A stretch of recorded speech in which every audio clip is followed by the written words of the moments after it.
இந்த 2 ஆதாரத்தை பார்த்தீங்கன்னா சிவன் உண்மையாலுமே இருக்காருன்னு நீங்கள் நம்புவீங்க. உங்களுக்கு சிவனை பிடிக்கும்னா தென்னாட்டுடைய சிவனை போற்றின்னு கமெண்ட் பண்ணிடுங்க.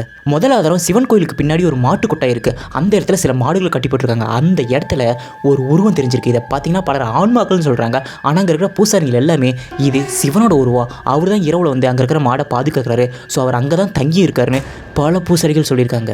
அவங்க சொல்கிற மாதிரியே இந்த உருவம் அந்த மாட்டு பக்கத்தில் நின்று ஏதோ பேசுகிற மாதிரி பதிவாயிருக்கு. ரெண்டாவது ஆதாரம், இந்த சிவன் கோயிலுக்கு வெளியே ஒரு கல் நந்தி இருக்குது. இது முழுக்க கல்லால் செய்யப்பட்ட ஒரு நந்தி. இந்த நந்தி வாயில் ஸ்பூனை கொண்டு போய் பால் வைக்கும் போது அந்த பால் ஆட்டோமேட்டிக்காக உள்ளே போகுது. இந்த நந்திக்குள்ளே எந்த ஓட்டையுமே கிடையாது, இந்த பாலை ஊற்றுறதுக்கு இடமும் எதுவுமே கிடையாது. அதை விட ரொம்ப முக்கியம், அவங்க அந்த ஸ்பூனை சாய்க்கவே இல்லை, வாய்க்கு அடியில் கொண்டு போய் அந்த ஸ்பூனை வைக்கிறாங்க. அந்த பால் ஆட்டோமேட்டிக்காக உள்ளே உறிஞ்சிக்கிட்டு எல்லா பாலுமே அது உள்ளே போகுது. இது பார்க்குறதுக்கு ரொம்ப வினோதமாக இருந்தாலும் ரொம்ப பயமுறுத்துற மாதிரி இருக்குது. மூணாவது ஆதாரம், வானத்தில் தோன்றிய சிவனோட உண்மையான உருவம். இதை பார்த்தீங்கன்னா யதார்த்தமாக தான் ஒருத்தர் வீடியோ எடுத்திருக்காரு.